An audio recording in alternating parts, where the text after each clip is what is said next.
Corona महामारी के बीच DRDO ने एंटी कोविड मेडिसिन बनाने का किया दावा। नमस्कार, मैं हूं नीरज राजपूत और आज फाइनल असॉल्ट पे बात करेंगे कि किस तरह से डीआरडीओ ने डॉक्टर रेड्डीज लैब के साथ मिलकर एंटी कोविड मेडिसिन तैयार की है। कोरोना महामारी के बीच सबसे बड़ी और सबसे राहत भरी खबर जो है वो डीआरडीओ यानी कि defence research and development organisation से आई है। डीआरडीओ ने एंटी कोविड मेडिसिन बनाने का दावा किया है और ये जो एंटी कोविड मेडिसिन है ये जो डीआरडीओ की लैब है राजधानी दिल्ली में इनमास उसने तैयार की है और उसके जो दो साइंटिस्ट इसके पीछे हैं वो हमारे साथ इस वक्त एबीपी न्यूज़ पर मौजूद हैं। उनसे बातचीत करेंगे। सबसे पहले बात करेंगे अनंत नारायण भट्ट से जिन्होंने ये दवाई जो है ये बनाने में महत्वपूर्ण भूमिका निभाई है। भट्ट साहब, सबसे पहले तो बहुत बहुत बधाई है आपको, क्योंकि इस संकट काल में जब लोग जो हैं वो हताहत हो रहे हैं, उनकी मौत हो रही है कोरोना से, तो इस बीच में ये एंटी कोविड मेडिसिन आपने तैयार की है। सब कितनी बड़ी चुनौती थी डीआरडीओ और इनमास के लिए और आपके लिए ये एंटी कोविड मेडिसिन? देखिए, ये एक बड़ी चुनौती थी निश्चित रूप से, क्योंकि हमारे पास जब कोविड महामारी आई तो उस समय हमारे पास सुविधाएं नहीं थी। हम ड्रग तो हमारे पास थी, हमारे पास एक कॉन्सेप्ट था, हाइपोथेसिस थी, लेकिन एक हमारे पास सुविधा नहीं थी कि हम इस ड्रग को टेस्ट कर सकें। तो उस समय भारत में सिर्फ कुछ ही जगहों पे ये दवाइयाँ टेस्ट हो रही थी और उसमें बहुत बड़ा योगदान है हमारे जो चेयरमैन हैं डॉक्टर सतीश रेड्डी का। उन्होंने हमें इसके लिए एक विशेष विमान से लॉकडाउन के दौरान हमें हैदराबाद भेजा और जहाँ पे हम सीसीएमबी में इस दवा का टेस्ट कर पाए। तो उस टेस्ट करने के बाद फिर क्लिनिकल ट्रायल की प्रक्रिया शुरू हुई और वहाँ से फिर हम ड्रग को लेके डीसीजीआई ने हमें परमिशन दिया क्लिनिकल ट्रायल करने का और फेज़ 2 क्लिनिकल ट्रायल हमने मई 2020 में शुरुआत किया इसका। और उसके बाद फेज़ 2 क्लिनिकल ट्रायल जो है वो 2 चरणों में हुआ और वो अक्टूबर में ख़त्म हुआ और नवंबर में हमें फिर फेज़ 3 क्लिनिकल ट्रायल करने की परमिशन मिली और नवंबर से ये क्लिनिकल ट्रायल हमारे जो हैं वो मार्च तक फेज़ 3 क्लिनिकल ट्रायल चले हैं। और मार्च तक फेज़ 3 क्लिनिकल ट्रायल चलने के बाद हमने अप्रैल में पूरे डेटा एनालिसिस किया और उसके बाद हम फिर से डीसीजीआई के पास गए और डीसीजीआई ने हमें इमरजेंसी यूज़ अप्रूवल की परमिशन दी है इस दवा की। ये अब क्लिनिकल ट्रायल इसके पूरे हो चुके हैं और ये इस्तेमाल भी हो जाएगी। सब एक और सवाल ये कि ये जो दवाई है जो 2DGG के नाम से है, क्या ये पहले भी हमने सुना है कि ये ब्रेन ट्यूमर और ये दूसरी बीमारियों के लिए इनका इस्तेमाल होता था, ये वही है या इसमें और कुछ मॉडिफिकेशन किए? देखिए, ये मुख्य रूप से वही दवा है। जैसे कि आप सभी जानते हैं कि कैंसर में भी कोशिकाएं बहुत तेज़ी से वृद्धि करती हैं, तो उन्हें भी रोकने की आवश्यकता होती है और इसीलिए कैंसर में भी ये दवा बहुत कारगर थी। लेकिन इसके क्लिनिकल ट्रायल हो चुके थे, लेकिन ये दवा जो है कैंसर में वो मार्केट तक नहीं आई थी। और उसी समय चूँकि हम क्लिनिकल ट्रायल कर चुके थे, वो अनुभव जो था वो हमें बहुत बड़ा योगदान दिया ताकि हम इस दवा को जल्द से जल्द लेके आ पाएँ, क्योंकि क्लिनिकल ट्रायल की जो प्रक्रिया होती है वो बहुत लंबी होती है।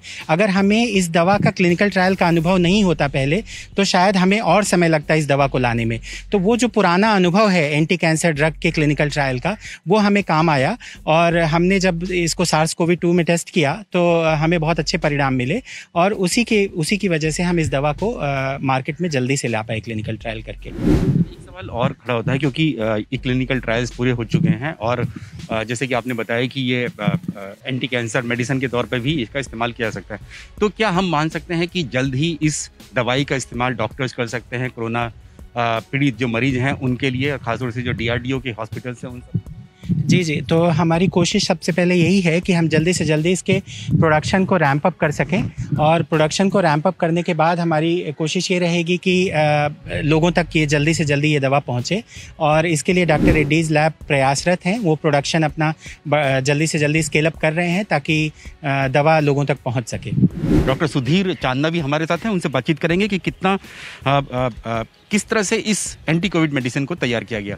ये जो मेडिसिन बनी है इससे क्लिनिकल ट्रायल किस तरह से हुए, किस तरह से संभव हो पाया इस एंटी कोविड मेडिसिन को बनाना? देखिए, अप्रैल 2020 में हमने ये आइडिया पहले शुरू किया कि इसको टेस्ट किया जाए। पहले तो हमने पहले सेल्स में ट्राई किया कि वायरस जब सेल्स में इन्फेक्ट करता है तो उसको किस तरह से रोकते हैं। तो उसमें मेरे साथी डॉक्टर अनंत भट्ट जो हैं वो CCMB हैदराबाद में जाकर के उन्होंने ये प्रयोग उनके साथ किया। उसमें ये दिखा कि सेल्स के अंदर जो वायरस की ग्रोथ है वो बहुत अच्छे कारगर तरीके से ये रोक रहा है ये मॉलिक्यूल। और उसके बाद हमने इसमें ड्रग कंट्रोलर से मई 2020 में इजाज़त मांगी उसकी क्लिनिकल ट्रायल्स की, और फ़ेज़ 2 क्लिनिकल ट्रायल्स शुरू हुए मई 2020 में, और अक्टूबर 2020 तक ये क्लिनिकल ट्रायल्स चले। और इसमें जो रिज़ल्ट सामने आए उसमें 2 से 3 दिन का फ़ायदा हो रहा था पेशेंट्स को इस रिकवर करने में। उसके बाद ड्रग कंट्रोलर ने हमें और ज़्यादा पेशेंट्स पर इसका टेस्ट करने के लिए बोला, जो फ़ेज़ 3 ट्रायल के तहत हमने किया दिसंबर 2020 से लेकर के और मार्च 2021 तक। और इसमें जो रिज़ल्ट्स हमारे पास अप्रैल में आए उसके बेसिस पे हमने ये देखा कि जो स्टैंडर्ड केयर है ग्रुप है उस पेशेंट्स का, उसमें 31% जो पेशेंट्स हैं वो तीसरे दिन ऑक्सीजन से बाहर आ रहे थे। और इसमें जहाँ पे स्टैंडर्ड केयर के साथ हमने 2DG मॉलिक्यूल दिया, जिसको 2D ऑक्सीडी ग्लूकोज कहते हैं और ये ग्लूकोज एनालॉग है, तो इसके देने के स्टैंडर्ड केयर के साथ 42% पेशेंट्स ऑक्सीजन से बाहर आ रहे थे तीसरे दिन। और जितने भी पेशेंट्स को हमने ये 2DG और दिया है स्टैंडर्ड केयर के साथ, वो सब पेशेंट्स को रिकवरी हुई है फाइनली। तो ये एक अच्छा इंडिकेशन है बहुत। इसके बेसिस पे हमने, क्योंकि पेंडेमिक का ये समय ऐसा चल रहा है जिसमें कि बहुत ज़रूरत है ऑक्सीजन डिपेंडेंस से बचाने की पेशेंट्स को, तो हमने ड्रग कंट्रोलर से इजाज़त मांगी कि हमें ये इमरजेंसी यूज़ के लिए हमें परमिशन दी जाए। एक चीज़ और जानना चाहेंगे, क्योंकि मार्च 2021 तक इसके ट्रायल हुए, ये जो दूसरी लहर आई है कोविड की बाद में, मार्च के थोड़ा बाद में ही, तो हम मान सकते हैं कि जो इंडियन स्ट्रेन, सेकेंड स्ट्रेन जो बोल रहे हैं, उस पर भी ये कारगर साबित हो सकती है ये एंटी कोविड मेडिसिन जो 2DG? देखिए, जो और स्ट्रेन्स जो डिटेक्ट हुए हैं उसमें जो जीनोम सीक्वेंसिंग वगैरह करके जो डिटेक्ट हुए हैं वो यहाँ पर इस जगह पर स्प्रेड उनका पहले हो चुका था लगता है। तो मार्च में जब हम फरवरी मार्च में भी पेशेंट्स को रिक्रूट कर रहे थे, दूसरे स्ट्रेन्स भी हो सकते हैं इसमें शामिल हों।